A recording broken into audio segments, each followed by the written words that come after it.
Y si la nación asiática comprendió perfectamente a Occidente, pero deliberadamente seleccionó únicamente los elementos que le convenían, esta decisión estratégica podría representar una de las enseñanzas más trascendentales de la era contemporánea. No debemos presuponer que el aprendiz reproduce íntegramente las lecciones del instructor.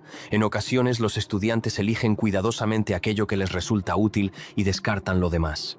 Precisamente así actuó el gigante asiático durante más de un siglo y medio ante las potencias occidentales. Cuando los líderes chinos observaron a las naciones europeas durante el siglo XIX, tras experimentar derrotas militares consecutivas, no percibieron un modelo completo digno de imitación. Lo que vislumbraron fue más bien un conjunto de instrumentos disponibles. En lugar de adoptar la totalidad, tomaron exclusivamente las herramientas necesarias, dejando atrás aquellas que consideraban prescindibles. Innovaciones técnicas, afirmativo, estructuras castrenses, sin duda alguna, sistemas democráticos y libertades civiles, rotundamente descartados. Antes de comenzar, si te interesa entender la geopolítica desde una perspectiva diferente y descubrir cómo la historia moldea el presente, suscríbete al canal y activa la campanita para no perderte ningún análisis. Ahora sí, empecemos. Esta actitud no constituyó un error de interpretación, sino una elección meditada, y los resultados demostraron su efectividad. Cuando el poderío británico llegó en 1839 con embarcaciones armadas y narcóticos, desatando un conflicto bélico motivado por el comercio de sustancias adictivas dirigidas a la población local, las Fuerzas Armadas chinas sufrieron una devastadora derrota. Este episodio marcó el inicio de lo que los historiadores asiáticos denominan el siglo de la humillación nacional. La enseñanza resultó dolorosa pero evidente. Poseer refinamiento cultural carece de relevancia si no se cuenta con capacidad militar e industrial para protegerse. Según expresaba un texto chino de la época, Haguji, era imperativo dominar las habilidades en las que destacaban aquellos considerados bárbaros para poder enfrentarlos exitosamente. Sin embargo, al analizar los factores que otorgaban supremacía a las potencias occidentales, los dirigentes chinos enfrentaron una disyuntiva sobre qué aspectos replicar. Surgió entonces el movimiento de autofortalecimiento, desarrollado aproximadamente entre 1861 y 1895. Esta iniciativa representó el primer esfuerzo importante de modernización mediante la adopción selectiva de elementos foráneos, ejecutado de manera sumamente específica. Funcionarios prominentes como Zhang Guan, Li Hongjiang y Zhuo Songtang examinaron los logros occidentales e identificaron aquellos componentes que juzgaban fundamentales. Armamento avanzado, tecnología fabril, organización de las Fuerzas Armadas y conocimientos científicos. Establecieron fábricas de municiones para producir armas contemporáneas. Construyeron astilleros navales capaces de generar una flota competitiva. Fundaron instituciones educativas para la enseñanza de idiomas extranjeros y disciplinas científicas. Incluso enviaron estudiantes al extranjero para absorber directamente el saber occidental. El lema que sintetizaba su estrategia proclamaba: aprendizaje chino como esencia, aprendizaje occidental como aplicación práctica. Dicho de otro modo, mantener la cultura y principios tradicionales como cimiento, mientras se incorporaban tecnologías y metodologías foráneas para fortalecer la nación. Obsérvese lo ausente: transformaciones políticas, instituciones representativas, derechos individuales, libertad periodística. Todos aquellos elementos que las naciones occidentales consideraban indispensables para su propio desarrollo. Los líderes chinos los evaluaron y básicamente concluyeron que prescindían de esas dimensiones. Esta omisión no obedeció a ignorancia. Los reformadores chinos conocían perfectamente que los países occidentales disponían de parlamentos, constituciones y procesos electorales.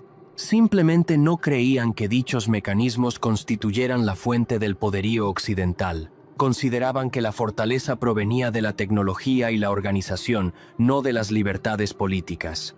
Francamente, disponían de cierta evidencia respaldando esta perspectiva. Al observar naciones como Rusia o Alemania, percibían estados poderosos que se habían modernizado sin transformarse en democracias liberales. Contemplaban a Japón, su vecino que había enfrentado amenazas similares, modernizándose exitosamente bajo un emperador autoritario. ¿Por qué requeriría China un sistema democrático cuando otras naciones parecían prosperar sin él? El movimiento de autofortalecimiento produjo resultados ambiguos. Lograron edificar instalaciones industriales y navíos impresionantes. Crearon instituciones modernas. Pero cuando llegó la prueba definitiva en 1894, Japón derrotó a China en un conflicto armado tan contundentemente que asombró al mundo entero. Evidentemente, la mera reproducción de tecnología occidental sin reformas más profundas resultaba insuficiente. No obstante, en lugar de concluir que necesitaban democracia, los reformadores chinos mayoritariamente determinaron que no habían avanzado suficientemente en su adopción selectiva. Requerían más tecnología, mejor organización, mayor centralización del poder. Tras la caída de la dinastía Qing en 1911, China se convirtió en república. Pero incluso entonces, el patrón persistió. Sun Yat-sen, reconocido como padre de la China moderna, hablaba de la democracia como meta eventual, pero insistía que China necesitaba primero un periodo de tutela política. Básicamente, una forma de gobierno autoritario para preparar a la población hacia la democracia posteriormente. El razonamiento sostenía que el pueblo chino no estaba preparado todavía para la democracia. Necesitaban educación. El país requería estabilización. El desarrollo económico debía preceder. ¿Resulta familiar este argumento? Cuando el Partido Comunista Chino triunfó en la Guerra Civil de 1949, heredaron esta misma mentalidad. Mao Zedong y sus colaboradores habían dedicado décadas estudiando tanto ideas occidentales como historia china, tomando decisiones conscientes sobre qué adoptar y qué rechazar. Tomaron prestado extensamente el modelo soviético de control estatal centralizado, abrazaron la industrialización y el progreso tecnológico, construyeron una burocracia y aparato militar poderosos, crearon organizaciones masivas para movilizar a la población, enfatizaron ciencia y educación. Pero democracia liberal, derechos políticos individuales, múltiples partidos políticos compitiendo por el poder, imposible. Estas no fueron omisiones accidentales ni medidas temporales, fueron rechazos deliberados. Según la teoría occidental convencional, este enfoque no debería haber prosperado. Durante décadas, académicos y políticos occidentales operaron bajo lo denominado teoría de la modernización. La noción de que el desarrollo económico conduce naturalmente hacia la democracia. Enriquece suficientemente un país, construye una clase media y exigirán libertades políticas. Casi se trataba como ley natural. China quebrantó esa ley. Bajo las reformas de Deng Xiaoping iniciadas a finales de los años 70, China adoptó mercados, inversión extranjera y liberalización económica mientras mantenía férreo control político. Crearon lo que denominaron economía socialista de mercado, fundamentalmente capitalismo sin democracia, y produjo el crecimiento económico más acelerado en la historia humana. Entre 1980 y 2020, la economía china se expandió aproximadamente 50 veces. Cientos de millones de personas escaparon de la pobreza. Las ciudades se transformaron de bicicletas y construcciones sencillas a rascacielos y ferrocarriles de alta velocidad. China se convirtió en la fábrica mundial y posteriormente en líder tecnológico avanzado, todo mientras permanecía como Estado autoritario unipartidista. El Partido Comunista Chino aprendió de los errores del movimiento de autofortalecimiento, pero no democratizándose. En cambio, perfeccionaron el arte de la adopción selectiva. Estudiaron prácticas empresariales occidentales, adaptándolas al control estatal. Dieron bienvenida a compañías extranjeras, pero exigieron transferencias tecnológicas. Enviaron estudiantes a universidades occidentales, pero censuraron qué ideas regresaban. Abrazaron el comercio global, pero rechazaron normas políticas globales. El sistema que construyeron presentaba varias características clave que lo hicieron funcionar donde intentos previos fracasaron. Primero, control centralizado. El Partido Comunista mantuvo autoridad absoluta sobre militares, tribunales, economía y sociedad. Esto significaba que podían tomar decisiones rápidamente e implementarlas nacionalmente sin enfrentar partidos opositores o instituciones independientes resistiendo. Cuando deseaban construir infraestructura, podían reubicar comunidades enteras. Cuando querían desarrollar una industria, podían dirigir recursos masivos hacia ella. Segundo, burocracia meritocrática. A diferencia de muchos regímenes autoritarios que dependen de conexiones familiares o lealtad militar, China desarrolló un sistema donde los funcionarios debían demostrar competencia en niveles inferiores antes de ascender. Comienzas gobernando un pueblo, luego una ciudad, después una provincia, aprendiendo realidades prácticas administrativas en cada etapa. Esto creó una clase de tecnócratas, personas eficientes ejecutando tareas, no solamente hábiles en política. Tercero, flexibilidad pragmática. El Partido Comunista no fue dogmático respecto a ideología en asuntos económicos. Si la empresa privada funcionaba mejor que compañías estatales para ciertas actividades, adelante, permítelo. Si la inversión extranjera traía tecnología y empleos, bienvenida. Pragmatismo sobre pureza.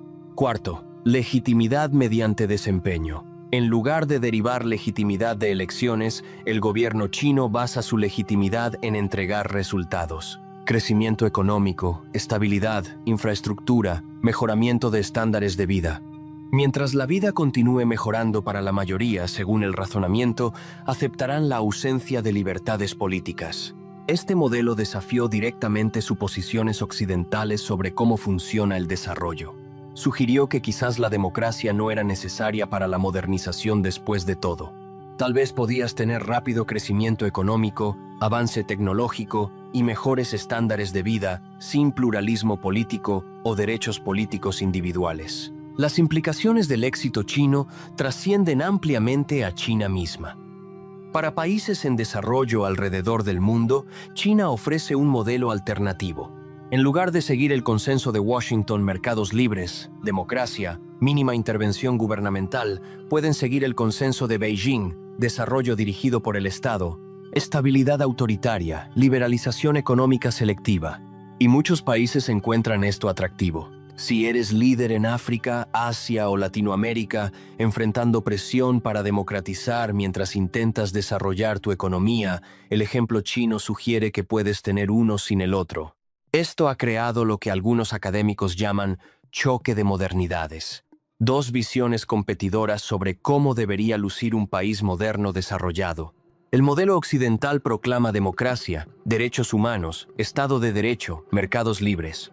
El modelo chino proclama desarrollo económico, estabilidad social, Estado fuerte, libertades selectivas. Por primera vez en décadas, el modelo occidental enfrenta competencia ideológica genuina. Durante la mayor parte de la era posterior a la Segunda Guerra Mundial, existía una suposición general de que el mundo avanzaba hacia un modelo único, democracia liberal y mercados libres. Los países podrían tomar rutas diferentes para llegar, pero ese era el destino. El éxito chino ha destrozado esa suposición, ha demostrado que existen rutas alternativas hacia el poder y la prosperidad. Eso cambia considerablemente cómo pensamos sobre política global, economía y derechos humanos. Cuando países occidentales instruyen a naciones en desarrollo que necesitan democratizarse, esas naciones pueden señalar a China y preguntar por qué ellos no lo hicieron. Y observen cuán exitosos son. Cuando compañías occidentales hacen negocios en China, enfrentan un gobierno que tomó prestada su tecnología y prácticas administrativas, pero rechazó sus valores políticos. Cuando políticos occidentales critican el historial de derechos humanos chino, China puede responder que la democracia estilo occidental no constituye un requisito universal para un Estado moderno exitoso. China aprendió lo que muchos consideraban la lección equivocada del éxito occidental, y de alguna manera funcionó. Si continuará funcionando y a qué costo constituye la interrogante que definirá las próximas décadas de política global. Durante este proceso de transformación selectiva, surgieron tensiones internas que raramente se mencionan en los análisis superficiales. Los intelectuales chinos del siglo XIX y principios del XX experimentaron profundos dilemas existenciales al intentar reconciliar su herencia cultural milenaria con las exigencias de un mundo dominado por potencias extranjeras. Muchos de estos pensadores vivieron atrapados entre dos mundos. Veneraban los clásicos confucianos y la tradición filosófica china, pero simultáneamente reconocían que su civilización había perdido ventaja tecnológica y militar frente a naciones que históricamente consideraban menos refinadas culturalmente. Esta contradicción generó debates apasionados en academias, publicaciones y círculos gubernamentales sobre la naturaleza misma de la identidad nacional y hasta dónde podía adaptarse una civilización sin perder su esencia fundamental. La dimensión económica de esta estrategia también merece análisis más detallado. Mientras las primeras fábricas y arsenales establecidos durante el movimiento de autofortalecimiento representaban intentos de reproducir capacidades industriales occidentales, los empresarios y comerciantes chinos enfrentaban desafíos únicos. La estructura social tradicional colocaba a los mercaderes en escalones inferiores comparados con eruditos y funcionarios, lo cual complicaba la creación de una clase empresarial robusta. Además, la falta de marcos legales modernos para proteger propiedad intelectual, hacer cumplir contratos comerciales o regular mercados, significaba que incluso cuando se adoptaban tecnologías occidentales, el ecosistema institucional necesario para maximizar su potencial frecuentemente estaba ausente. Esta brecha entre capacidad técnica y estructura institucional explicaría parcialmente por qué las primeras oleadas de modernización produjeron resultados tan irregulares. Otro aspecto fundamental involucra el papel de las mujeres en este proceso de transformación. Mientras China absorbía conocimientos científicos y técnicos occidentales, las ideas sobre igualdad de género y emancipación femenina también circulaban entre reformadores. Sin embargo, estas nociones fueron manejadas con extrema selectividad. Algunos reformadores argumentaban que educar a las mujeres fortalecería la nación al crear madres más capaces de criar futuros ciudadanos competentes, pero raramente abogaban por igualdad política completa. La práctica del vendaje de pies fue gradualmente abandonada, no principalmente por consideraciones sobre derechos individuales, sino porque se percibía como símbolo de atraso que debilitaba físicamente a la población femenina. Esta instrumentalización de reformas sociales para objetivos nacionalistas, en lugar de fundamentarlas en principios universales de dignidad humana, estableció patrones que persisten hasta nuestros días. Las dinámicas regionales dentro de China agregaron otra capa de complejidad. Las zonas costeras, particularmente puertos como Shanghái y Cantón, experimentaron contacto occidental mucho más intenso que regiones interiores. Esto creó disparidades pronunciadas en exposición a ideas foráneas, oportunidades económicas y actitudes hacia la modernización. Los comerciantes costeros que prosperaban mediante comercio internacional frecuentemente desarrollaban perspectivas distintas a las de terratenientes rurales o burócratas en capitales provinciales alejadas del mar. Estas divisiones geográficas y económicas generaban fricciones sobre la velocidad y dirección apropiada de las reformas, con algunos sectores sociales beneficiándose enormemente de la apertura, mientras otros la percibían como amenaza a sus intereses y forma de vida establecida. El sistema educativo se convirtió en campo de batalla crucial para estas tensiones. Los exámenes imperiales tradicionales, basados en memorización de textos clásicos, habían seleccionado funcionarios durante siglos. Reformarlos o abolirlos representaba decisión trascendental con implicaciones profundas. Cuando finalmente fueron eliminados en 1905, creó vacío institucional y crisis de identidad entre las élites educadas. ¿Qué conocimientos deberían valorarse ahora? ¿Cómo deberían evaluarse candidatos para posiciones gubernamentales? Las nuevas escuelas al estilo occidental enseñaban matemáticas, ciencias naturales e idiomas extranjeros. Pero ¿cómo se integraría esto con valores morales y conocimiento histórico considerados esenciales para la cohesión social? Estas preguntas carecían de respuestas fáciles y diferentes facciones propusieron soluciones radicalmente distintas, desde abolición completa de la educación tradicional hasta sistemas híbridos que intentaban preservar elementos de ambos mundos. La dimensión militar presenta paradojas adicionales fascinantes. Aunque las Fuerzas Armadas chinas adoptaron armamento, tácticas y estructuras organizativas occidentales, la cultura militar tardó mucho más en transformarse. Problemas endémicos como corrupción entre oficiales, sistemas de abastecimiento ineficientes y tensiones entre lealtades personales versus profesionalismo institucional persistieron décadas después de que arsenales modernos comenzaran producción. Además, el señorío militar regional emergió como fuerza poderosa tras la caída de la dinastía Qing, con comandantes controlando ejércitos privados y territorios extensos. Esta fragmentación del poder militar contradecía directamente los objetivos centralizadores de la modernización, demostrando que importar tecnología militar sin reformas institucionales complementarias podía incluso exacerbar inestabilidad política. Las guerras civiles intermitentes que devastaron China durante la primera mitad del siglo XX ilustraban dolorosamente estas contradicciones no resueltas. La interacción con otras potencias asiáticas también moldeó significativamente las trayectorias chinas. La victoria japonesa sobre Rusia en 1905 electrizó a reformadores asiáticos, demostrando que naciones no europeas podían derrotar imperios occidentales empleando sus propias metodologías. Muchos estudiantes chinos viajaron a Japón para estudiar, considerándolo modelo más relevante culturalmente que Europa o América.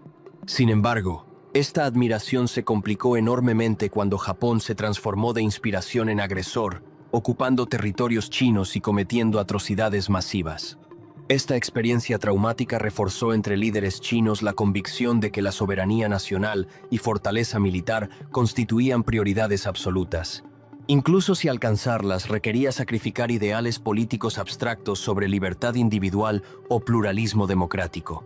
La brutalidad de la ocupación japonesa dejó cicatrices psicológicas colectivas que continúan influyendo percepciones estratégicas chinas contemporáneas sobre vulnerabilidad nacional y la importancia de mantener capacidades defensivas, formidables sin depender de alianzas externas potencialmente poco confiables. Si este análisis te hizo ver el mundo desde una perspectiva completamente nueva, dale like a este video y suscríbete al canal para más contenido sobre geopolítica, historia y las fuerzas que están redefiniendo nuestro mundo. Nos vemos en el próximo video donde seguiremos explorando las ideas que están transformando nuestro futuro.